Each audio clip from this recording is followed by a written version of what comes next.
We now delve straight into the second segment as we take a look at the back and forth over the acquisition of Mobil by SEPLAT. The Chief Executive Officer of the Nigerian Upstream Petroleum Regulatory Commission, that's NUPRC, Mr. Gbenga Komalafe, insists that the decision to decline assents to the transfer of Exxon Mobil shares to SEPLAT Energy Offshore Limited remained. In an earlier move, President Buhari had authorized the acquisition of the entire share capital of Mobil Producing Nigeria Unlimited by SEPLAT Energy Offshore Limited. A tweet by the presidency on Monday titled President Buhari consents to the acquisition of Exxon Mobil shares by SEPLAT Energy Offshore Limited announced the consent. Well, let's understand this by somebody that is a key player in this industry. And Mr. Temitope Kolade is a senior manager, oil, gas, and power unit at Anderson in Nigeria. Thank you so much for your time. It's good to see you. Good afternoon, Tolu. Glad to be with you. Yes, just like I said in my introduction, back and forth about this. Before we go to what this really means for the industry, what is your understanding of the position on this issue? Because the last I heard is that we must maintain status quo until we hear otherwise.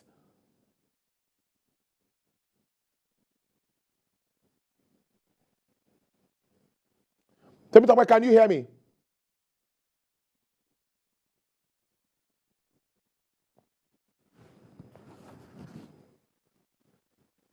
All right, Temitope, can you hear me?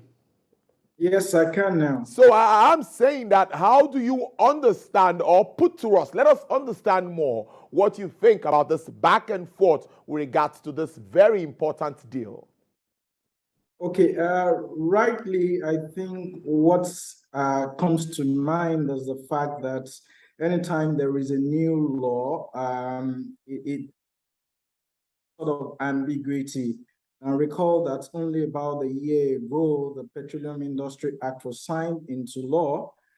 So it's important to realize that, again, there are sections of that law that deals with the powers of the minister, and currently the Minister of Petroleum Resources is the same as the President of the Federal Republic of Nigeria. There are all the sections of the law, Section 10 particularly, that also talks about the powers of the NUPRC, the Commission, right? So again, there are also expectations with respect to the investors and the players within the industry as to how to follow the guidelines as to whether to get approvals or not. So what I see is that there is no clarity for the players yet, both on the government side, the government actors, as well as the private players. So there seems to be some lack of communication and clarity as to how to go about this transaction, which is what I believe has led to all of the back and forth that we're seeing. This clearly identifies that there are deficiencies in the PIA. Would you agree to that, or what really do you think? Well, deficiencies or no deficiencies, I think the truth is there is no perfect law anywhere in the world, right? The law, like I mentioned, was only passed just about a year ago, 16th of August, 2021 particularly. So the expectation is really that anytime a law of such magnitude is passed, over time, we would expect that there will be amendments to make the law better, more relatable, and more useful for the public. So yes, there are downsides to the law as to maybe specificity, for instance. But again, I think that as it were, even if we go to the courts of law, there would be some interpretations as to how to align it with the transaction on ground at the moment. But with time, we'd expect that there will be more clarity and specificity in the law also that would help players to basically align themselves with what would make things seamless, especially for transactions of this nature. This sends danger signals to investors that might want, of course, to play in that space. I can agree less with you. But again, for every investment, the reality is there are always risks to analyze, risks to review. And this is one of the it's something that would rather not have with us. But again, is one of the risks of doing business that every investor would have to look into to see how exactly do we balance things out? And I add with necessary and relevant engagement, things will put in proper perspective and would have as investors getting that trust again in the system to see that indeed all of the government actors want the best for the country. Because if you look critically at what the commission is saying, they're basically saying, oh, there are some procedural issues that were not aligned with by the players. On the other side, the presidency seemed to say, oh, we want to encourage investments. Yes, and that's what everyone wants.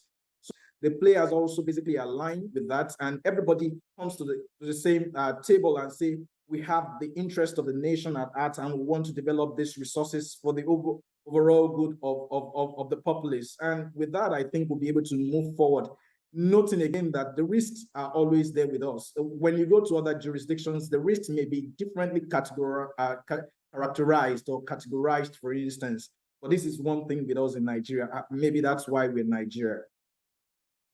Looking now at the PIA itself, which is supposed, of course, to drive investment, one of the focus is the gas space, which we are yet to harness. We agree to that fact that we are more of a gas nation even than a crude oil nation. But are we taking advantage of that? No, at the moment. So do you think that with issues like this, we would have guys that will want to come and play big in our gas space? We need that investment. I'm sure you agree with me.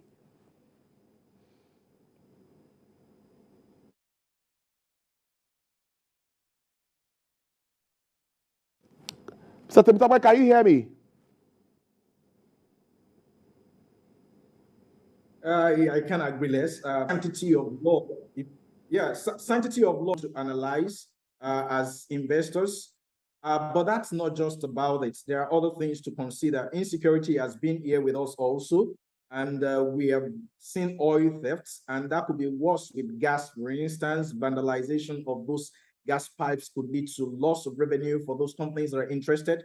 So there are several things to really consider that maybe at the moment work against us as a nation to ensure that that PIA drives the sort of investment that we want it to drive.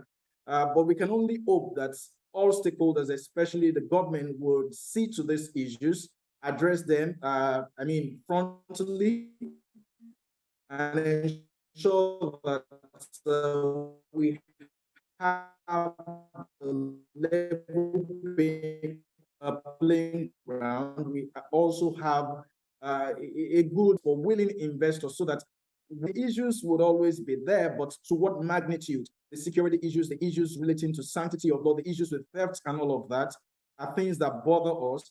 But I think, again, that there are certain things that also count for us that we must not look down on. The fact that maybe